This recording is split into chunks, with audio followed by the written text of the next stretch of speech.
అందులో ఏదో ఓ క్లూ ఉంటుందనిపిస్తోంది. Maybe gut feeling. సరే, లెట్స్ సీ. ఆ జోస్ తాలూకు పర్సనల్ డీటెయిల్స్ ఏమైనా అదర్ దాన్ ఆఫీషియల్ దొరుకుతాయా? ట్రై చేస్తాను సార్.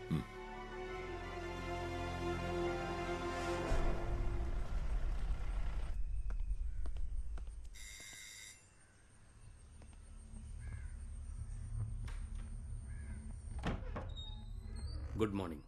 గుడ్ మార్నింగ్ మేడం, 1-2 సంతకాలు మీవి కావాలి. రండి. Thank you. ఇవి జోస్ గారి పిఎఫ్కి సంబంధించిన పేపర్స్. సంతకం చేయాల్సిన చోట ఎక్స్ మార్క్ పెట్టాను.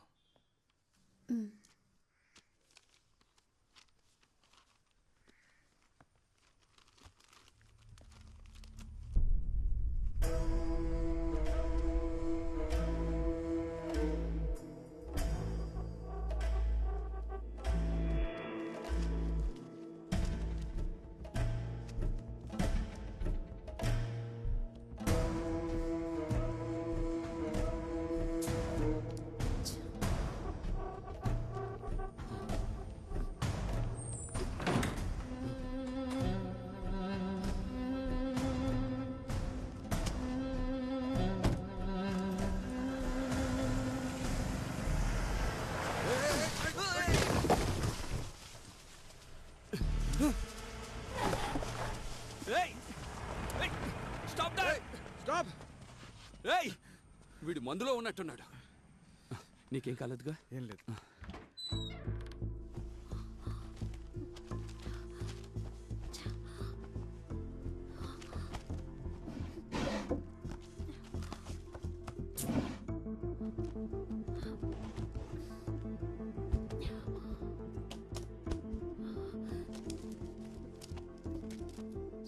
అమ్మా, ఏ వెతుకుతున్నావు? Daddy phone. హలో, వాళ్ళెవరమ్మా? సిబిఐ నుంచి వచ్చారు. ఇది 2 రోజుల తర్వాత ఇస్తాం. పోలీస్ ఆఫీసర్ ఇక్కడికి ఎందుకు వచ్చాడు? ఏవో పేపర్స్ లో సంతకాల కోసం. 21వ తేదీ మార్నింగేగా జోస్ సార్కి యాక్సిడెంట్ అయింది. 20వ తేదీ ఆయన చనిపోవడానికి ముందు రోజు. ఇందులో చాలా మిస్డ్ కాల్స్ ఉన్నాయి. ఒక్క కాల్ని కూడా ఆయన అటెండ్ చేయలేదు. ఈ ఫోన్ నుంచి వేరే అవుట్ గోయింగ్ కాల్ కూడా వెళ్ళలేదు. 20వ తారీఖున ఆయన ఈ ఫోన్ యూజ్ చేయలేదు. ఆ రోజు ఆయన స్టేషన్ కి పోలేదు. ఏమైంది? ఆయన రోజు ఎర్లీ మార్నింగ్ 5 గంటలకి వాకింగ్ కి వెళ్తారు. 6 గంటలకి తిరిగి వచ్చేస్తారు. 20వ తేదీ వాకింగ్ కి వెళ్లారు, కానీ ఆ రోజు వెంటనే తిరిగి వచ్చారు 5:20కి. ఆ రోజు మా నాన్నగారే తలుపులు తెరిచింది. ఏంటి బాబు వెంటనే వచ్చావు? లేదు, ఏం లేదు.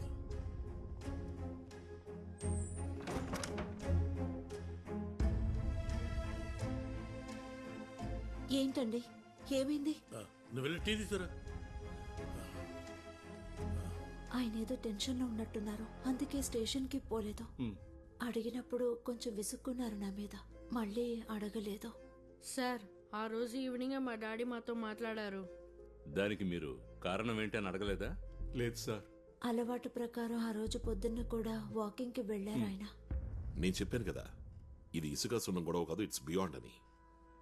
సార్, 20వ తారీఖు ఉదయం it's between 5 and 5:20 AM morning walk అని వెళ్లిన జోస్ వెంటనే తిరిగి రావడానికి కారణం ఖచ్చితంగా ఏదో జరిగింది. ఏదైనా చూసుండాలి, వినుండాలి, లేదా తెలియకూడదు ఏదైనా తెలిసుండాలి. That 20 minutes are crucial. That might be the reason for his death on the next day, that is 21st. Case investigate చేసిన పోలీస్ ఆఫీసర్తో చెప్పారా జోస్ వెళ్లి వెంటనే తిరిగి వచ్చాడని? చెప్పాను. ఈ విషయం ఎవరితోనూ చెప్పొద్దని కూడా చెప్పారు. ఇక వీళ్ళు వెళ్ళొచ్చుగా?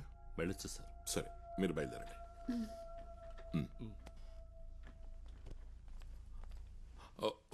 ఒక్క నిమిషం ఒకటి అడగడం మర్చిపోయా. జోస్ కేసుని ఇన్వెస్టిగేట్ చేయడం మొదలుపెట్టింది డివైఎస్పీ సత్యదాస్. కేసుని సిబిఐకి అప్పగించాలి అని మీ తరఫున కోర్టులో వాదించింది అడ్వకేట్ ప్రతిభ, సత్యదాస్ భార్య. ఈ రెండు సింక్ అవ్వట్లేదే. అడ్వకేట్ ప్రతిభే మమ్మల్ని కాంటాక్ట్ చేసింది.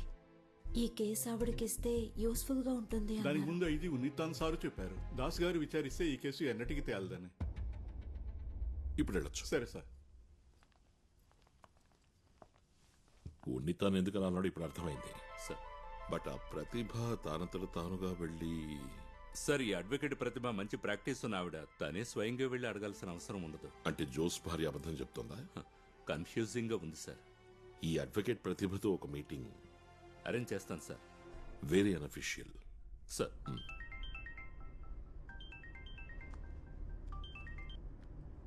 హలో. హలో, నేను Balagopalan from CBI. Hello sir. ఓసారి డైరెక్ట్ గా మీతో మాట్లాడాలి. నేను 10 నిమిషాలు రావచ్చా? పర్వాలేదు, రండి. ఓకే.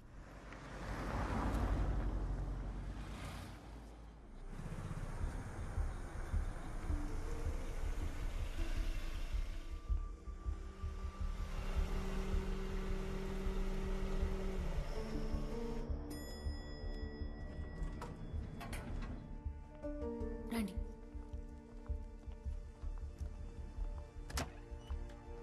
Please ma'am. సార్, మీకు తెలుసు sir. Sethu sir, CBI icon. Biodata చదివాను. మీరు చాలా బిజీ అని తెలుసు. వెంటనే పంపించేస్తాను. మేడం, నువ్వేదో అడగాలన్నావు కదా. ఎంతవరకు విన్నదే మేము నమ్మడం లేదు, కానీ ఓ డౌట్ ని క్లియర్ చేసుకోవాలనుకుంటున్నాం. అడగండి సార్. అది చనిపోయిన జోస్ ఫ్యామిలీతో మీరే ఫోన్ చేసి మాట్లాడారా ఈ కేసును ఫైల్ చేయమని చెప్పి? నేను వాళ్ళని కాంటాక్ట్ చేసి అడిగానా? అది ఇప్పుడే క్లియర్ చేస్తానుండండి. అదేం వద్దు, నేను ముందే చెప్పానుగా అదంతా నమ్మడం లేదని. 5-6 మంది జూనియర్స్, కొంచెం ఎక్కువగానే ప్రాక్టీస్ ఉన్న నేను కేస్ క్యాన్వాస్ కి పోతానా సార్? ఈ కేసు కూడా మా సీనియర్ బలవంతం చేయడం వల్లనే తీసుకున్నాను.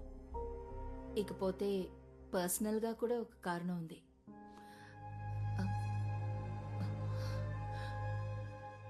ఎలాంటి భయమూ అక్కర్లేదు. No video recordings, no hidden camera, no spy, no sting operations. అవన్నీ అత్యవసరం అయితేనే. కమాన్. నా హస్బెండే కదా ఈ కేసుని ఇన్వెస్టిగేట్ చేశారు. ఎవరో ఒకతని కస్టడీలోకి తీసుకున్నారు, కారణం లేకుండా. బట్ నేనది చెప్తే నన్ను కోప్పడతారు, తిడతారు కూడా. ఈ చనిపోయిన సిఐకి వేరే శత్రువులు ఎవరైనా ఉన్నారా? వాళ్లలో ఒకరు సుభాష్ చంద్రన్, మా ఆయనకి క్లోజ్ ఫ్రెండ్. అతన్ని సేవ్ చేయడానికి తప్పుడు కేసు పెట్టారన్న చెడ్డ పేరు పోగొట్టడానికే నేను ఈ కేసుని. ఆల్రెడీ నా భర్త చాలా సంపాదించుకున్నారు చెడ్డ పేరుని. వేరే ఏజెన్సీ ఎంక్వైరీ చేసినప్పుడు అటువంటి ప్రాబ్లం ఏమీ రాకూడదని మాత్రమే నేను ఈ కేసుని టేకప్ చేశాను. అంతేగాని సిబిఐ మీద పెద్ద ప్రేముండి కాదు. అయితే ఇక నేను వెళ్ళొచ్చా సార్? జస్ట్ ఒకే ఒక క్వశ్చన్. Yes sir. ఈ కేసులో ఎవరు గెలవాలని మీరనుకుంటున్నారు? మనసులో కోరిక ఉంది సార్. సిబిఐ వాళ్ళు ఓడిపోవాలనా? ఎలాంటి వాడైనా భర్త కదా. ఎప్పుడు గెలుస్తుంటే అహంకారం ఎక్కువ అవుతుంది సార్. వెళ్ళొచ్చా? సార్, నాకు తెలిసింది ఈ సిఐ జోస్కి చాలా మంది శత్రువులున్నారు, పోలీసుల్లోనూ బయట. కొంచెం అది చూసుకోండి.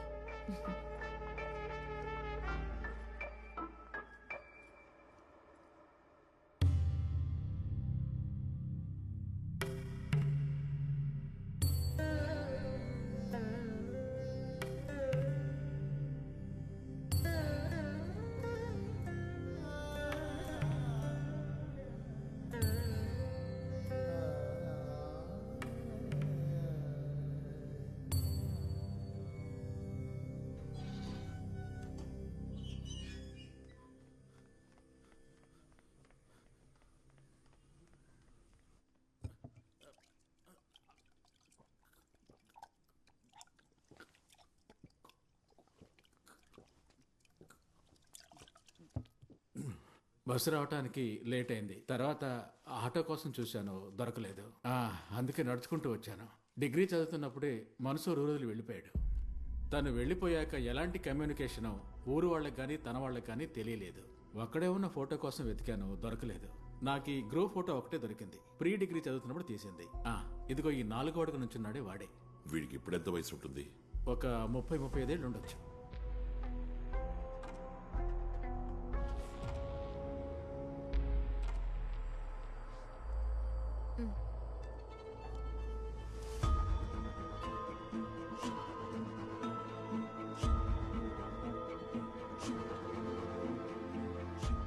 నేనేం చేయను, రెంజ్ దొరకాలిగా. సార్, లోపల సీతారామయ్యర్ గారు ఉన్నారా? రండి, నేను మళ్ళీ చేస్తాను. ఇదిగోండి సార్.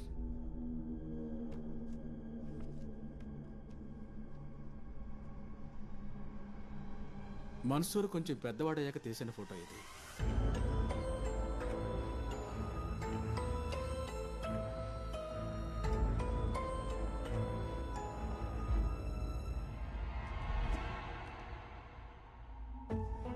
ఇతనేనా నువ్వు చెప్పిన మన్సూర్? ఇతను కాదు సార్, వేరే అతను. కన్ఫర్మా? అవును సార్, కన్ఫర్మే. సరే, నువ్వు వెళ్ళొచ్చు. సరే సార్. మినిస్టర్ జర్నీ చేసిన నాటి ఢిల్లీ ఎయిర్పోర్ట్ సీసీటీవీ ఫుటేజ్ వచ్చిందా? వచ్చింది సార్. వీడు ఆ క్రౌడ్ లో ఉండే ఛాన్స్ ఉంది. Vinay, you please check it. Yes sir. Lakshmi, select the visuals. Okay sir.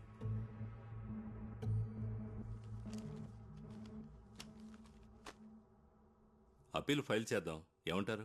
ఖచ్చితంగా లోయర్ కోర్టు జడ్జిమెంట్ గురించి పట్టించుకోనక్కల. It was boys.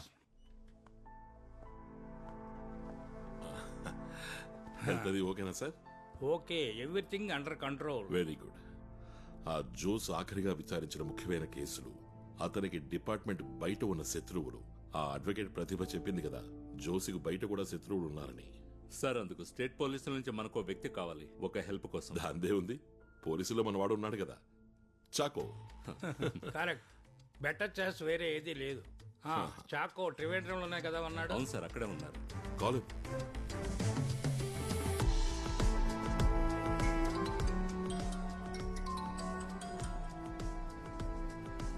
1 minute.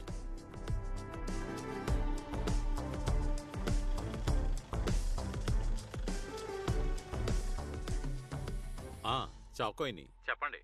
Choco sir, నేను బాలుని, కొచ్చిన్ నుంచి. అది కొంచెం సహాయం ఆశిస్తున్నాం మీ నుంచి. డిపార్ట్మెంట్ కి సంబంధించిన విషయమే, రిస్క్ ఏ ఉండదు. రిస్క్ ఉన్నా సరే చేసేద్దాం, దానికంటూ మనుషులు ఉన్నారు. అలాగే, థ్యాంక్ యూ. ఓకే.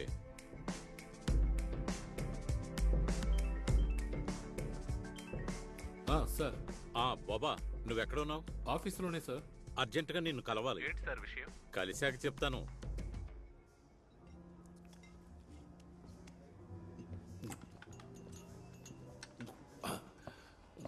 హలో, ఇలాంటిదే ఒకటి పార్సల్. ఒకటి కాదు, 2 పార్సల్ చేయించాయి. ఏమన్నారు సార్? నెలకు సరిపోయేట్టు ఒకేసారి ఆర్డర్ చేయొచ్చు కదా. అదేం వద్దు సార్. నిజం చెప్తున్నాను సార్, ఎంత రుచిగా ఉన్న ఫుడ్ని నా జీవితంలో ఎంతవరకు తినలేదు సార్. మీ సెలక్షన్ ఉందే, సూపర్ గా ఉంది సార్. ఇవాళ నేను చాలా హ్యాపీ సార్. కారణం, ఎన్నో ఏళ్లుగా నేను సార్ అని పిలుస్తున్న సారు తన పాకెట్లోంచి డబ్బులు తీసి నన్ను తృప్తి పరచాలనుకోవడం, సంతోషంతో నా మనసు పొంగిపోతుంది సార్. నువ్వు పీకల దాకా తినడానికి కాదురా నిన్ను ఇక్కడికి తీసుకొచ్చింది. విషయం చెప్పరా. ఏ విషయం? నేను ఫోన్ చేసినప్పుడు చెప్పానుగా, జోస్మోన్ హ్యాండిల్ చేసిన ముఖ్యమైన కేసుల గురించి. ఓ అదే, అదొక ఇసుక మాఫియా వాళ్ళ కేసు.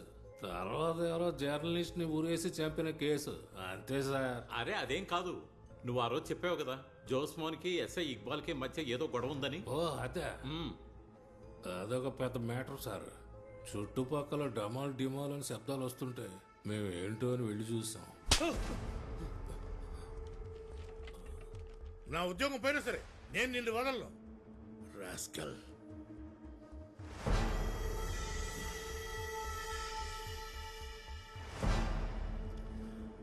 అన్నట్టు ఈ జోస్ ఇక్బాల్ను కొట్టడానికి ఏంటి కారణం? సార్, అది ఒక చిన్న అమ్మాయిని 4-5 కలిసి బెదిరించిన కేసు. ఆ రోజు జోస్ గారు బిజీగా ఉండడం వల్ల ఇక్బాల్ సార్కి అప్పగించారు. ఇక్బాల్ గారు ఆ కేసును తొక్కుపెట్టి డబ్బులు సంపాదించుకున్నారు సార్. అది మాత్రమే కాకుండా సాక్ష్యాలు తారుమారు చేసి ఆ అమ్మాయి వాంగ్మూలాన్ని మార్చేశారు. ఇది తెలుసుకున్న జోస్ గారు ఆయన్ని కొట్టారు. పగపట్టిన నాగుపాము లాంటి వారు sir Iqbal sir. Sir, retired DGP కృష్ణనుని గారు రాసిన ఒక బుక్ ఉంది, పోలీసుల్లో క్రిమినల్. అందులో చెప్పారు ఆయన పోలీసులకి కిరాయి హంతకులకి మధ్య ఉన్న సంబంధం గురించి. ఎవరు ముందుకు రాకుండా నేను చెప్తాను సార్, ఇక్బాల్ సరే రౌడీల్ని అరేంజ్ చేసి బండితో గుద్దించి చంపేశారని.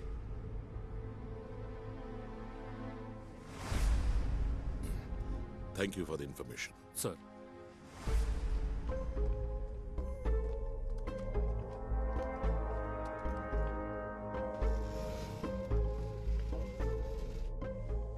ఆ ఇక్బాల్ని విచారణ చేద్దాం సార్.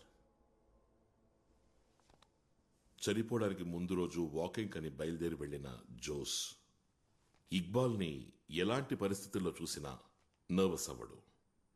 నడిచింది చాలు అని ఇంటికి రాడు. ఒక్క మాట కూడా మాట్లాడకుండా ఇంట్లో ఊరికే కూర్చోడు.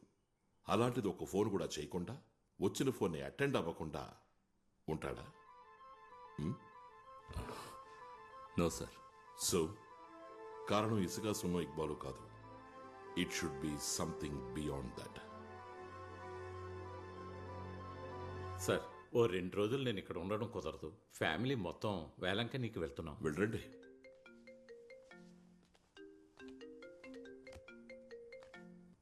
సార్, అలాగే సార్.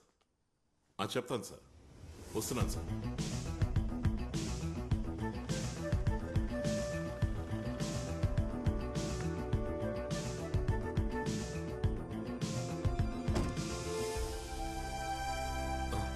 కూర్చోండి.